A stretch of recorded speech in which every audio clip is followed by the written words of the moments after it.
আমি 3 রাত্র দেখছি কত হাজার মোটর সাইকেল ওইখানে, ওই অঞ্চলে তো গ্যাসে নাই, সব কিছুই তেলে চলে।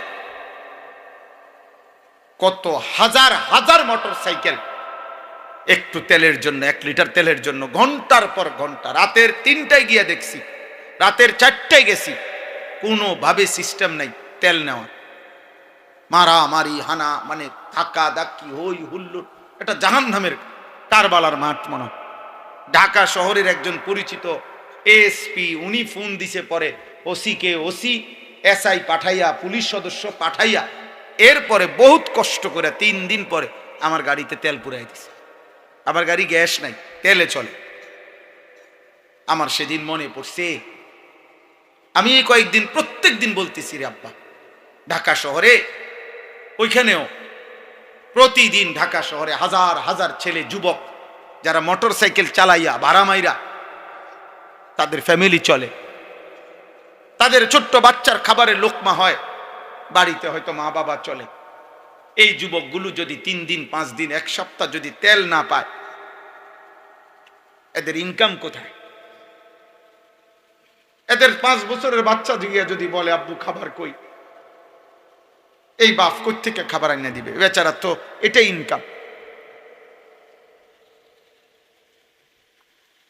মধ্যপ্রাচ্যে যারা আমাদের প্রবাসী আছে, সারা বিশ্বে লক্ষ লক্ষ, বিশেষ করে আরব বিশ্ব, আমাদের লাখ লাখ প্রবাসী, ওদের কাছে খবর নাও বাপ, ওদের হালাত কি? দুবাই ফাঁকা হয়ে গেছে। পৃথিবীর সবচেয়ে, মধ্যপ্রাচ্যের সবচেয়ে ধনী, বিলাসবহুল, সবচেয়ে বেশি আনন্দ উল্লাস যারা করত সেই দুবাই, 160 তলা ভবন যাদের, 110 তলা ভবন, পৃথিবীর সবচেয়ে বেশি দামি পর্যটক ইউরোপিয়ান যেখানে ভিড় করত দুবাই, একটি হোটেলের ভাড়া এক রাত্রে, যেখানে 30 লক্ষ টাকা এক রাত্রে ভাড়াও ছিল, সেই দুবাই মাত্র 1 মাস হয়েছে, এই মার্চ মাসের ব্যবধানে একদম ফাঁকা। তুমি অনলাইনে সার্চ দিয়া দেখো, তুমি লেখো, লিখে দেখো কি কয় দুবাইয়ের হালাত, দুবাইয়ের বর্তমান অবস্থা তুমি দেখো। হাজার হাজার, মিলিয়ন মিলিয়ন ডলার প্রতিদিন লস যাচ্ছে তাদের। কি হবে আব্বা? আমাদের এই লাখ লাখ প্রবাসী যদি উপার্জনহীন হয়ে যায়, কি হবে আমাদের দেশের? তাহলে একটা আইটেম তেল শুধু, এটার একটু বন্ধ, শুধু মানে হরমুজ প্রণালী দিয়ে আসতে দিচ্ছে না, সাগরের একটা অংশ দিয়া, এতটুকুতেই গোটা পৃথিবী নাকানি চুবানি খাইয়া ফেলছে, এলোমেলো হয়ে গেছে, গোটা পৃথিবীর সিস্টেম এলোমেলো হয়ে গেছে। বাংলাদেশ সরকার দফায় দফায় সরকারের মন্ত্রী পরিষদ পর্যন্ত মিটিং করতেছে, পড়া লেখা, অফিস আদালত, কোনটা কেমনে কি করবে কারো মাথা ঠিক নাই। আমার যুবক, আমার সন্তানরা, আমাদের ছোট ভাই, তোমরা পৃথিবীর এই মুসিবত যাই হোক, তোমরা তোমাদের নারী ছবি, মোবাইল, অশ্লীল দৃশ্য, তোমরা তোমাদের চুল চেহারা, তোমরা তোমাদের আল্লাহর সাথে সম্পর্কহীন, সেজদাবিহীন এক রকমই আছো। পৃথিবীতে কি হচ্ছে কি হবে কোনো ভাবনা। আহারে, মানুষ তো ঝড় তুফান দেখলো ঘরে আসে, মানুষ তো বৃষ্টি দেখলো একটা জায়গায় দাঁড়া, আল্লাহর আযাব দেখলো কি একটু দাঁড়ানো উচিত না?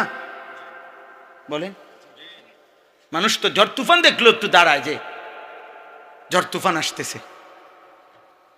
না, নাফরমানের কথা হলো আমি থামবো না, বেনামাজির কথা হলো আমি সেজদা দেব না, বেপর্দা নারীর কথা হলো আমি পর্দা করব না, সুদখোরের কথা হলো আমি সুদ ছাড়বো না, হারামখোরের কথা হলো আমি হারাম ছাড়বো না। আমি এমনই থাকবো, তুমি বাঁচাইলে বাঁচাও, না বাঁচাইলে নাই। আল্লাহ আমাদেরকে দয়া করেন, আল্লাহ আমাদের উপরে রহম করেন। আমার ভাই, আমার বন্ধু, আমি মনে করাইলাম শুধু একজন বক্তা হিসাবে না, আখিরাত তো আছেই, জাহান্নামের আযাব তো আছেই। আমাদের এই গুনাহ, আমাদের এই পাপের কারণে কবরের আযাব, জাহান্নামের আযাব তো আছেই, কিন্তু দুনিয়ার মুসিবত তো সামনে। সারা পৃথিবীর বিদগ্ধ যারা গবেষক সবার কথা হলো আগামীর পৃথিবী সারা বিশ্বব্যাপী ধীরে ধীরে এখন হয়তো আবার থামবে। এই যুদ্ধ তো আরেকবারও থামছে না। আমি যে সময় হজে ছিলাম, গতবার হজের সময়, এই হজ্জের লাস্টে ওই সময় তো একবার লাগছিল, তো আবার থামছে, তো আবার এখন শুরু হইলো কেন বলেন? তাহলে ধীরে ধীরে এই ধাক্কা লাগতে লাগতে আগামীর পৃথিবী বিশ্বযুদ্ধের রূপ নিবে। আর আগামীর পৃথিবীর যুদ্ধই শেষ যুদ্ধ। আগামীর যুদ্ধ যেটাই হবে বিশ্বব্যাপী, খোদার কসম, এটা ঈমান আর কুফরের যুদ্ধ। একদিকে সব বেঈমান, একদিকে ঈমানদার।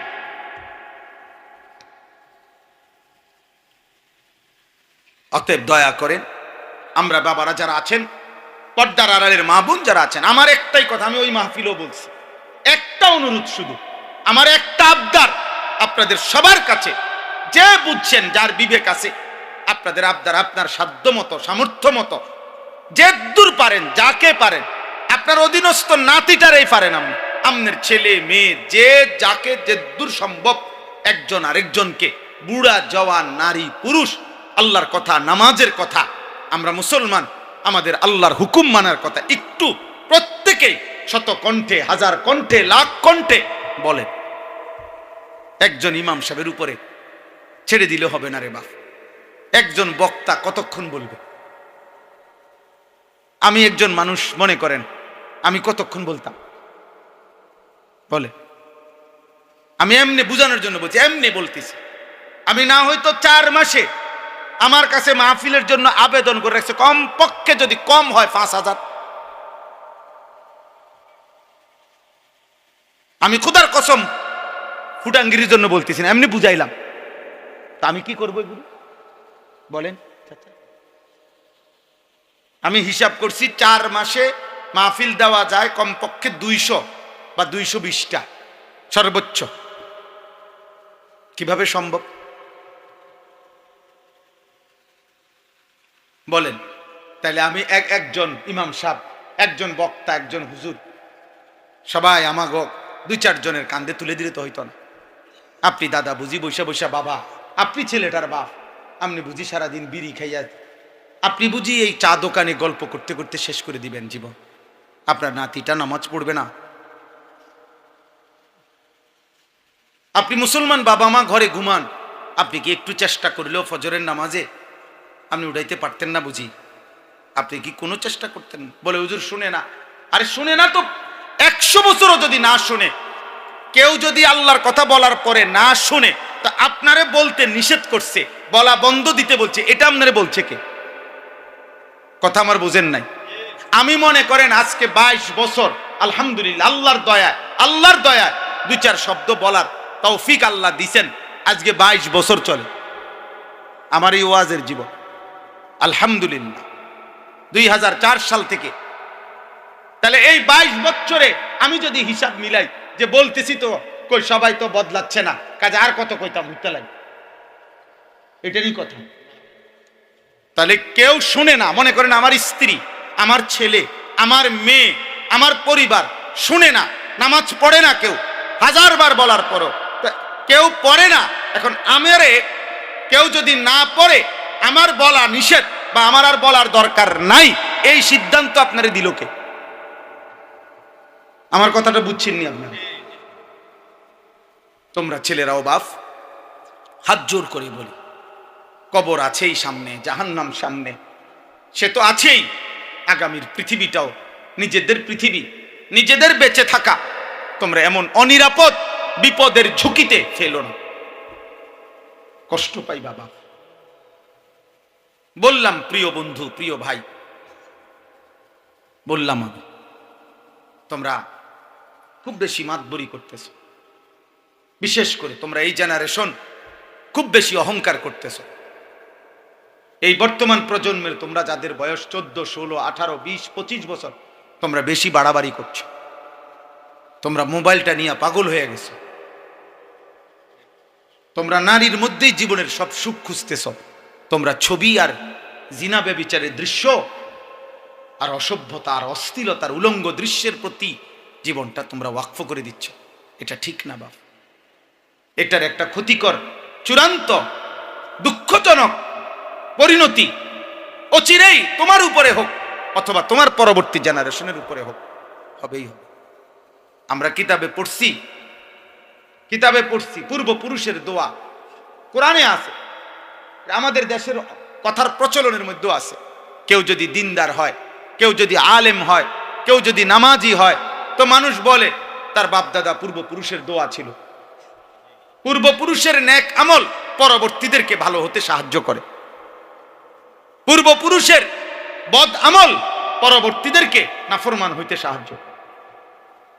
আজকে যদি আমাদের পূর্বপুরুষ দোয়ার বরকতে অনেকে নামাজি, কিন্তু তোমাদের জেনারেশন, তোমাদের হাতে, তোমাদের পরবর্তী জেনারেশন কি হবে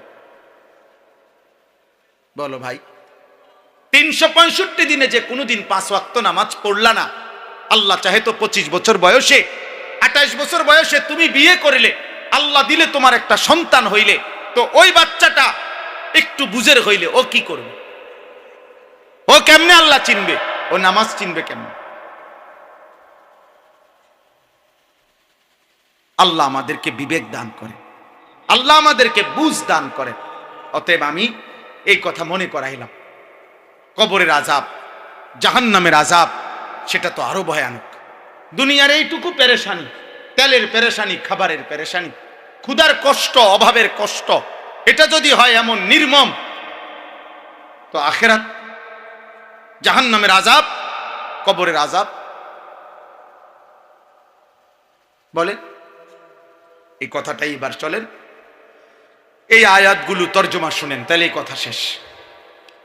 আমি প্রত্যেককে মনে করাই দিলাম, গুনাহ ছাড়তেই হবে নিজের প্রয়োজনে, আমার প্রয়োজনে, আমার বিবি বাচ্চা, আমার সন্তান, আমার আগামীর বংশধরের জন্য আমাকে গুনাহ ছাড়তে হবে, আগামীর পৃথিবীতে বেঁচে থাকার জন্য নিরাপদে। আল্লাহ বলছে, মা আসাবাকুম মিন মুসিবাতিন ফাবিমা কাসাবাত আইদিকুম, তোমাদের উপরে যত মুসিবত আসে সব তোমাদের গুনাহের কামাই। তাহলে এটা দুনিয়ার মুসিবত বলছে। দুনিয়াতে তোমাদের উপরে ঝড়, ঘূর্ণিঝড়, বন্যা, মহামারী, জলোচ্ছ্বাস, মহামারী, অসুস্থতা, বড় থেকে বড় বিপদ আপদ, পেরেশানি। হযরত হাসান বসরি রাহমাতুল্লাহ আলাইহি তাফসীর আছে, উনি বলতেন, কারো গৃহপালিত পোষা গরু, ছাগল, ভেড়া, বকরি, হাঁস, মুরগিরও যদি কোনো রোগ হয়, অ্যাক্সিডেন্ট হয়, উনি বলতেন, খোদার কসম, এটা ওই ঘরওয়ালার, ওই বাড়িওয়ালার, ওই ফ্যামিলির মানুষদের গুনাহের কামাই। কারণ জানোয়ারের কোনো গুনাহ নাই, গরু ছাগলের কোনো গুনাহ আছে? গুনাহকার আমার, গুনাহকার আমার, আমার গুনাহকার বলেন, আমার গুনাহ, আমার গুনার কারণে আল্লাহর সৃষ্টি পর্যন্ত কষ্ট পায়, চতুষ্প জন্তু পর্যন্ত কষ্ট পাবে। এজন্য কোরআনুল কারীমের মধ্যে আল্লাহ তাআলা বারবার বলছে, বান্দা গুনাহ ছাড়ো। আল্লাহ ঈমানদারকে বলছে, কু আনফুসাকুম ওয়া আহলিকুম নারা, তুমি এবং তোমার পরিবারের সদস্যদেরকে জাহান্নামের আগুন থেকে বাঁচাও। তো দুনিয়াতে জাহান্নামের আগুন থেকে বাঁচাও, দুনিয়াতে তো জাহান্নামের আগুন জ্বলে না, জাহান্নামের আগুন তো জাহান্নামে। তো আমারে যে বললো জাহান্নামের আগুন থেকে বাঁচাও, মানে গুনাহ থেকে বাঁচাও। কিসের থেকে বাঁচাও? গুনাহ থেকে বাঁচাও, গুনাহ থেকে বাঁচাও, গুনাহ থেকে বাঁচাও। ওয়াদারু যাহিরাল ইসমি ওয়া বাতিনা, আল্লাহ বলে প্রকাশ্য গুনাহ ছেড়ে দাও, গোপন গুনাহও ছেড়ে দাও। আল্লাহ বলেন, ওয়ালা তাকরাবুল ফাওয়াহিশা মা যাহারা মিনহা ওয়া মা বাতান, আমার বান্দা অশ্লীলতার গোপনেও কাছে যেও না, প্রকাশ্যেও কাছে যেও না। যা গুনাহ, নারী, ছবি, জিনা, ব্যভিচার, হারাম, অশ্লীলতা, নাচ, গান, এই সব কিছু বেহায়াপনা, মদ, জুয়া, সুদ, কিস্তি, হারাম, এগুলা কবিরা গুনাহ।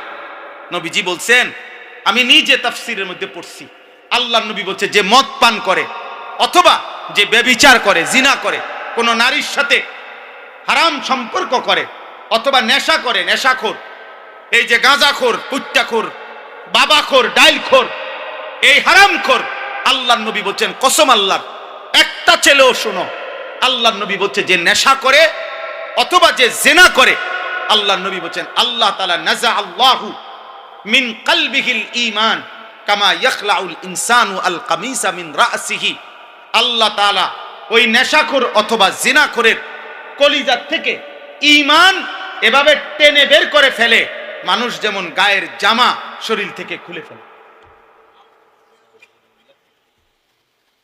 বুঝেন নাই?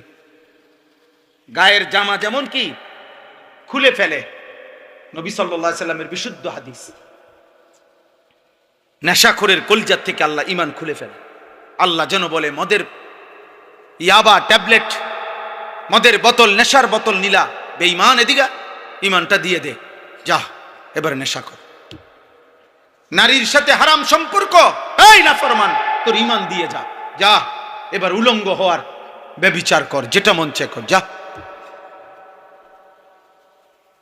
আমি আমার পবিত্র ঈমান আমি রেখে দিলাম, যা এবার যা, যা জানোয়ার, এবার যেটা মন চায়। বুখারীর হাদিস, মুসলিম শরীফের হাদিস, নবীজি বলছে, লা ইয়াজনি জানি হিনা ইয়াজনি ওয়া হুয়া মুমিন। কেউ যখন জিনা করে, নবীজি বলছে তার ঈমান থাকে না। লা ইয়াশরাবুল খামরা হিনা ইয়াশরাবু ওয়া হুয়া মুমিন। নবীজি বলছে কেউ যখন নেশা করে তার ঈমান থাকে না। নবীজি বলছে, লা ইয়াসরিকু সারিকু হিনা ইয়াসরিকু ওয়া হুয়া মুমিন। কেউ যখন চুরি করে তার ঈমান থাকে না। যদি এই ঈমান আর ফেরত না আসে, আল্লাহ যদি এই অবস্থায় মৃত্যু দিয়ে দেয়, এই রাত যদি আর ভোর না হয়, এই ঘুম যদি আর না ভাঙ্গে, এই নারী দেখতে দেখতে, ছবি দেখতে দেখতে, অশ্লীল দৃশ্য মোবাইলে দেখতে দেখতে হঠাৎ যার ঘুম চলে আসছে, তার তো শরীর নাপাক, হারাম বীর্যপাতের কারণে প্যান্ট লুঙ্গি তো নষ্ট, এই চরিত্রহীন লম্পট, ফরজ গোসল তার উপরে, সে নাপাক, এই অবস্থায় ঘুমায় গেছে। এই ঘুম যদি আর না ভাঙে, এই রাত যদি আর ভোর না হয়,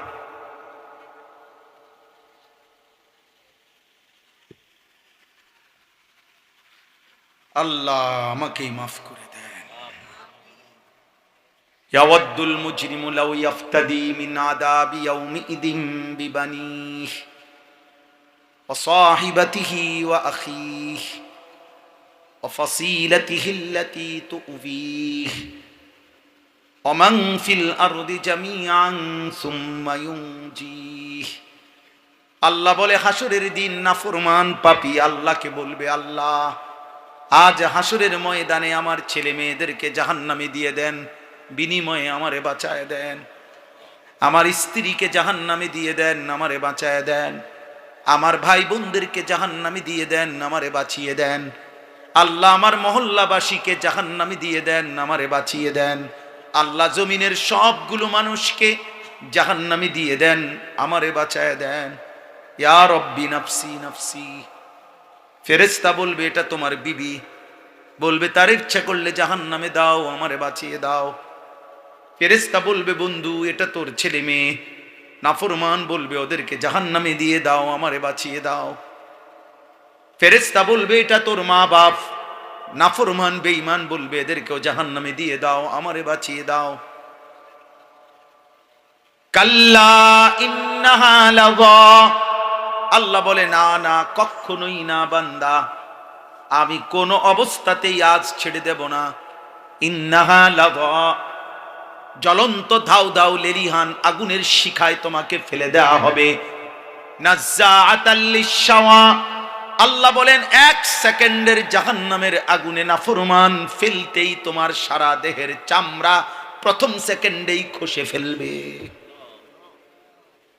তাদউ মান আদবারা ওয়া তাওয়াল্লা ওয়া জামা ফাআওয়া। আল্লাহর কসম আব্বা, আল্লাহ বলেন,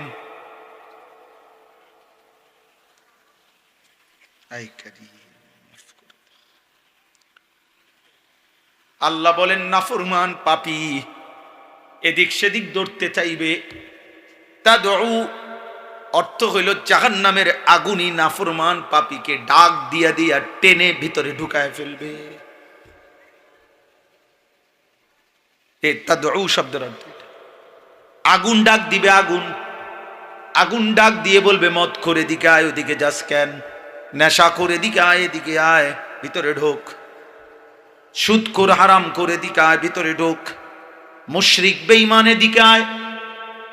এদিকে ভিতরে আয়, এদিকে যাস কেন, এদিকে যাস কেন, ঘোরো এদিকে সেদিক দৌড়াচ্ছ কেন? তাদউ মান আদবারা ওয়া তাওয়াল্লা ওয়া জামা ফাআওয়া। আগুন ডেকে ডেকে নাফরমানকে ভিতরে ঢুকায় ফেলবে।